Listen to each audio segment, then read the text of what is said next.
ఈ ఆచారాలు అపవాది యొక్క కుయుక్తితో పుట్టినవి. అపవాది ఎప్పుడూ తన నిజస్వరూపంతో ముందుకు రాడు. వాడు మనల్ని భయపెట్టి దేవునికి దూరంగా చేయాలని చూస్తున్నా అదే సమయంలో మనల్ని ఆకర్షించి లోకం వైపు తిప్పాలని చూస్తాడు. పరిశుద్ధ గ్రంథమైన బైబిల్ వాడి మోసపూరిత వ్యూహాన్ని స్పష్టంగా బయటపెడుతోంది. కొరింథీయులకు రాసిన 2వ పత్రిక 11వ అధ్యాయము 14-15 వచనాలు. ఇది ఆశ్చర్యం కాదు.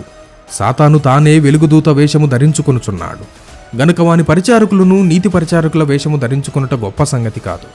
వారి క్రియల చొప్పున వారికి అంతము కలుగును. చూశారా, సాతాను భయంకరమైన రూపంలో రాడు, వెలుగుదూత వేషంలో వస్తాడు. హాలోవీన్ సమాధుల పండుగ విషయంలో ఇదే జరుగుతోంది.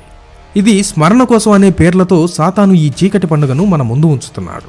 దాని అసలు ఉద్దేశమైన చీకటిని, మరణాన్ని, దెయ్యాలను పూజించే సాంప్రదాయాన్ని మంచి ఉద్దేశంతో అనే ముసుగుతో కప్పివేస్తున్నాడు. వాడు లోకాన్ని ఇలాగే మంచి పేరుతో మోసం చేస్తున్నాడు. దేవుడు తన ప్రజలు అన్యజనుల ఆచారాలను, ముఖ్యంగా ఆత్మలతో మాట్లాడడం, మంత్రతంత్రాలు, శకునాలు చూడడం వంటి వాటిని అనుసరించడాన్ని ఖండిస్తున్నాడు.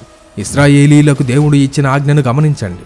నీవు నీ దేవుడైన యెహోవా నీకిచ్చు దేశమున ప్రవేశించిన తర్వాత ఆ జనముల హేయ కృత్యములను నీవు చేయ నేర్చుకొనకూడదు.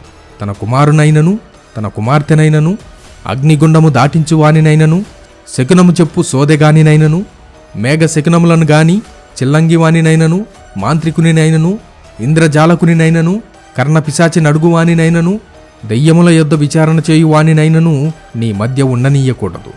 ఈ కార్యములు చేయు ప్రతి వాడును యెహోవాకు హేయుడు. ద్వితీయోపదేశకాండము 18వ అధ్యాయము 9వ వచనం నుండి. ఈ వచనాలు చాలా స్పష్టంగా ఉన్నాయి. మంత్రగత్తెల వేషాలు, దెయ్యాల వేషాలు, చనిపోయిన ఆత్మలను స్మరించుకోవడం వంటివి దేవునికి హేయమైనవి. హాలోవీన్ పండుగ యొక్క మూలాలు, దాని ఆచారాలు ఖచ్చితంగా ఈ కోవకే చెందుతాయి. కాబట్టి క్రైస్తవులకు ఇలాంటి అన్య ఆచారాలు ఎంతమాత్రం తగవు. దేవుడు అసహ్యించుకునే కార్యాలలో మనం సరదా కోసం కూడా పాలు పంచుకోకూడదు.